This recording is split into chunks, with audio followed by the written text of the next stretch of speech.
say, can you see by the dawn's early light what so proudly we hailed at the twilight's last gleaming, whose broad stripes and bright stars through the perilous fight o'er the ramparts we watched were so gallantly streaming, and the rockets regular, the bombs bursting the air, gave through the night that our flag was still there. Oh, say does that star-spangled banner yet wave o'er the land of the free and the home of the brave? Hi, my name is Alexi Pukanikan, and we're balling today, tomorrow, most definitely yesterday, at what cost? And in 2 days, we are flying to the US of A. And also, we don't know what's next. We really don't know what's next. Because, as a Finnish citizen, right, a citizen of Finland, I have to say it's very exciting. We're going to get a merger of the two countries. I mean, of course, in terms of NATO, we have an alliance that, we've agreed upon, a few years ago. However, now we have in this world of sports, we're inches away, right? Because this is a US, fuck Europe. Fuck Europe, dude. Real shit, Finland should just go back to being dude, we could be such a great country if we were just completely solo, just left alone. We would do fine. But anyways, that's not what we're talking about. What we are talking about is the F1 legend who is currently serving as a reserve driver. That's his position as of right now.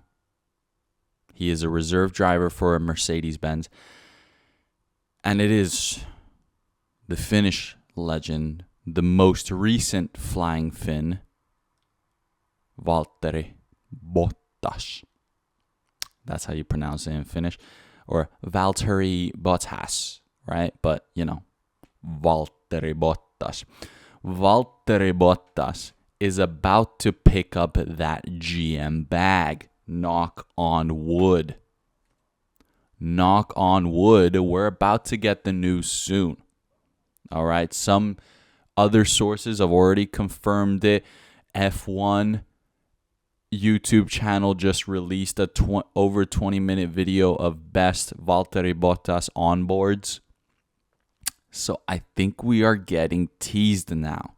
All right. This is insane. And soon we're probably going to get the double confirmation. I think right now there are already sources confirming it, but we need the double, we need the triple, we need Formula One themselves to announce the first driver for Cadillac F1 for the 2026 season, and it is going to be the flying Finn, Valtteri Bottas. Okay? We have the merger of two great countries in the world of motorsports. Okay, yes, NATO, yes, okay, all right, we got that thing going on. But I'm talking about sticking a Finnish man into a goddamn American car. And let's see what we can do. It's fucking exciting. I am so happy for Valtteri Bottas, not only because this will mark his return into F1, which, very few drivers ever do. Of course, it's already rare that you make it to F1, and it's 1,000 times more rare that you get, you one reason or another, you leave F1 and then you come back. All right. And it's kind of funny too, because I mean, okay, yes, Hulkenberg is the only person on track right now who has done it. But the other guy that I can think off the top of my head is the Iceman himself, Kimi Räikkönen. He took a year, or was it 2 seasons? I think it was just 1 season. He took away from F1 and then came back. Would you look at that? So it's going to be very interesting. I hope GM and Cadillac drop the big bag for Valtteri Bottas, because one of his most insane stats is that he's 100% Q3, like made Q3, like his 100% success rate. Like he just makes Q3. So it's all about the consistency here. All right. Look, I'm not doubting Sergio Perez, right? I still think he still has the ability to race an F1 car. But if we're just talking about like just consistency of delivering, it's got to be Valtteri Bottas. Of course, I genuinely think you kind of have to get Sergio Perez if I were Cadillac. Like, you need someone from the Americas, right? So in that sense, yes, let's see what happens. But I think right now Valtteri Bottas is the guy who is, inches away from getting confirmed by every news source out there. There's already been some rumors. I mean, there's been rumors for years. What feels like years. It's been months, but there was that legendary video of Valtteri Bottas just like an Instagram video of him just like fucking around with a Cadillac car. He was like, this is a nice seat. Is this seat free?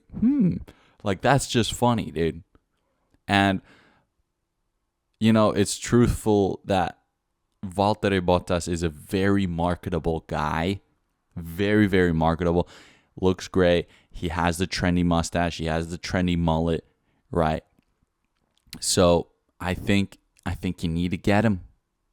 I think GM needs to drop that bag. I mean, truthfully, I want to see Valtteri Bottas get a podium in Austin, Texas for Cadillac. That is like the ultimate freaking dream I have for next season now. Like, I'm creaming my pants thinking about that.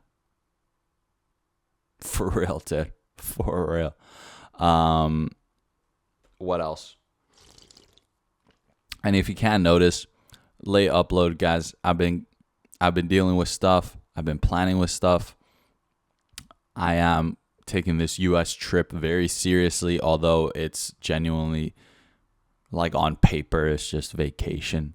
Like, it's on paper. I'm just there to, like, fuck around, right? Of course, see my family. That's, like, the most important thing. But seriously, we're going to Boston, and we're gonna try to make a mark there. Right? I don't know how, or I'm trying to, like, I'm gonna go watch a Boston College football game. Already bought the tickets. Bought 2 sets of tickets because gonna try to get some pretty American lady to go watch it with me, because that would be a dream come true. Oh shit, yeah, dude, what the fuck, man? Look, I don't even have hair no more, dude. I cut the hair, which is kind of insane, because the first episode, I remember the first episode that I uploaded this year, I had the fucking dude, I had the fucking braids and everything, dude. And that was still when it was like super freaking long. Oh my god. What a long way we've come, ladies and gentlemen. UFC 319 was last weekend in Chicago. Two spinning elbow KOs in a row in the main card. I mean, absolutely insane. And then Khamzat Chimaev showed up and didn't fuck around. He got straight down to business, didn't take any risks, right? And this is ultimately what Khamzat Chimaev does, right? I think the Gilbert Burns fight was really weird because he was taking a lot of unnecessary risks. I mean, now that you look at it, I mean, almost like two different fighters. And now it's like undoubtedly he took his time, and it was one way or another, just very tactical, one fight at a time. And yes, he wasn't the most active fighter in the UFC, but it's just because I think he's kind of undeniable. And the fact that he did Dricus du Plessis like that, I don't think there's going to be a rematch anytime soon. Maybe DDP is still at the top of his game, proves himself as the number one contender, but I think Khamzat Chimaev is pretty darn dangerous, and I don't. Who does he fight? Who does he fight? Who does he fight now? Seriously, what is there to do? But I mean, we have UFC Shanghai this weekend, which is actually kind of fucking hilarious. The one, like, as soon as there's the best timing for a UFC card possible as a European fan, I go to the US. I mean, it's just like, I swear they're just trying to fucking mess with me, the UFC lords or whatever the fuck. But it's in Shanghai, you know. Return to Shanghai. I think this is the first time it's where the UFC's back in Shanghai since, you know, that one thing happened 5 years ago. The one little thingy majig that, you know, no one was able to even see, really. Who knows if it even existed. Yeah, dude, fight night. We have Johnny Walker, the legend, the absolutely legend, future Hall of Famer in the UFC, going against Zhang Mingyang, who is literally on fire right now. This guy, my Chinese brother, 3-0 in the UFC and all first round TKOs or KOs, dude. So please don't kill Johnny Walker. Give him some mercy. Maybe second round. Second round, you can murk him. But please let's just, okay. And to be fair, I do think at this point, there's no way Johnny Walker is still going to be a menace, right? Please, Johnny Walker. Please tell me there is actually some sensible things in between your head and that you can do this no problemo. Kind of like, don't create more problems than like, it's already a problem that you're facing off this freaking Chinese savage, right? But like, just don't make more problems, because I don't want it.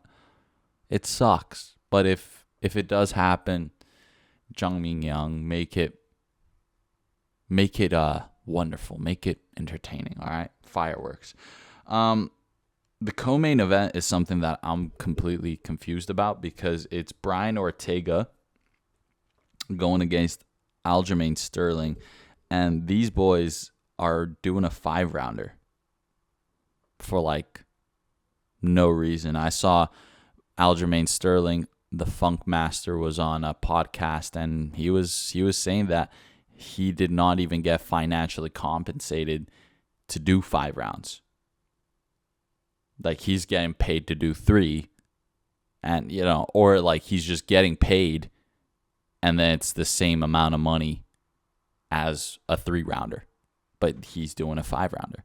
So I'm really interested in how that messes with Aljamain Sterling. I'm sure it in some ways probably does, but Brian Ortega, Aljamain Sterling, these two are two grappling savages, so we're going to get 5 minutes of some high-level jiu-jitsu, probably. And I don't know, I think someone's got to tap someone, right? Like, these guys are definitely very fast as well. They're going to go in for the kill, so it's going to be real interesting. I mean, right now, Aljamain Sterling is quite the favorite by a margin. Brian Ortega being the underdog, but I do think it's much more even than we think it is. But yeah, that's pretty much it. Sergey Pavlovich is fighting some Dominican guy who looks scary as hell. But Sergey Pavlovich, of course, trying to bounce back. I think he's on a 2L streak right now. No, okay, yeah, he won against Rosenstrike. Okay. But, I remember he got absolutely outclassed by Volkov, and of course Tom Aspinall just absolutely murked him very, very fast. Yeah, dude, that's this guy. Oh my god, this guy. I'm not even kidding. This is the guy I want to see the most out of the UFC fight night in Shanghai. In the prelims as well. Flyweight matchup between Charles Johnson from the US, who is ranked number 15 in the flyweight division. He fights against Loner Kavanaugh. And I still don't fucking really know how to pronounce his first name, but like Kavanaugh, right? Like Lone, and then there's the little thingy majig, and then ER. So Loner Kavanaugh from England. This Kavanaugh dude is a fucking savage, dude. He's so crispy with his strikes and shit, man. Like, even though he's 2-0 in the UFC in both decisions, it's like, it's understated how good this guy is. It's like, it's such a high level. He's so problematic. Yes, there hasn't been any finishes yet, and I think that's what we're ultimately looking for from this guy. But 26 years old, I mean, he's just, like 1.5, 2 years older than me. Young dude, super crisp. I mean, he is 9-0 professionally in his MMA career. It's just kind of insane how calculated this guy is and how calm he is, how mature he fights, considering it's still flyweight. These guys are fast as hell. Super, super calculated. I'm going to be rooting for this guy hella, and I do think he's going to be one of the like up-and-coming flyweight prospects. I'm assuming if he wins this matchup against Charles Johnson, then that puts him into the rankings of the flyweight division, and I am looking forward to it. Shit, dog. What the fuck else? I mean, UFC's went down. Yeah, like, this is like, we're going off the top of my head. I'm very excited to go to the U.S. One of the first things I want to do is go visit my grandpa's tombstone, because I haven't had the chance to, be there since he passed away. So, like, I'm very, and I want to thank him. There was so much to thank him for, but he was always like the best grandpa. But the fact that the night that he passed away, I was with a lady friend, and he passed away, and that was in the U.S. and I was over here ready to go to a party with a lady, and I was in high school at the time, and it didn't really come as a shock. It was cancer, so it wasn't like a sudden thing. And we knew he was reaching his final destination to ascend the pearly gates. So, when the news happened, of course, I did, there were a few tears, and, the sweet girl that I was with, she, she comforted me, and, she told me that, hey, like, let's just, like, I understand if you need to go home now, and if you think that, like we should just not go to this party, it's completely fine. But, in that moment, I just thought, Grandpa, like, I want to celebrate.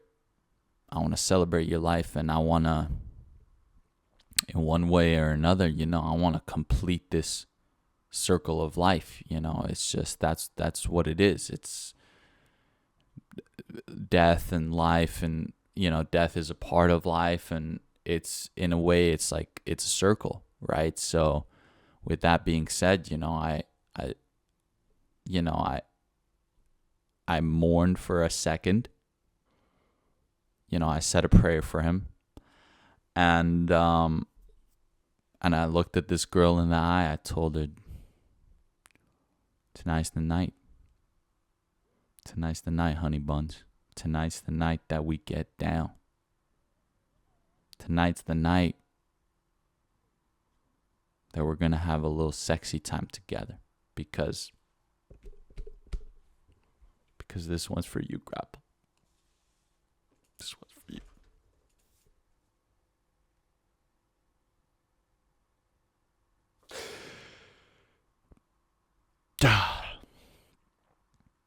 So there's a lot for me emotionally going to the US. Of course, I've been here talking to you guys for, a couple years now about the NFL, about, the American culture, American sports culture. And, it's undeniable that I have a lot of influence from that great country. But we finally make a return. Took me 10 years to kind of pick myself up by the bootstraps, and done a lot of reflecting, done a lot of growing as a person, and a lot of maturing. And now I think I'm ready to go drink Bud Lights, tip the waiters nice, tipping 25%. I don't give a damn, dude. That's my way of paying respect.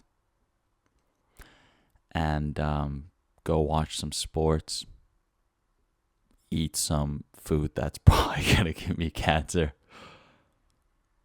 Right, but go to Costco, get myself a rotisserie chicken. I'm going to be in Boston. I have to go to Dunkin' Donuts. Or Dunkin'. Sorry, it's called Dunkin' now. Sorry.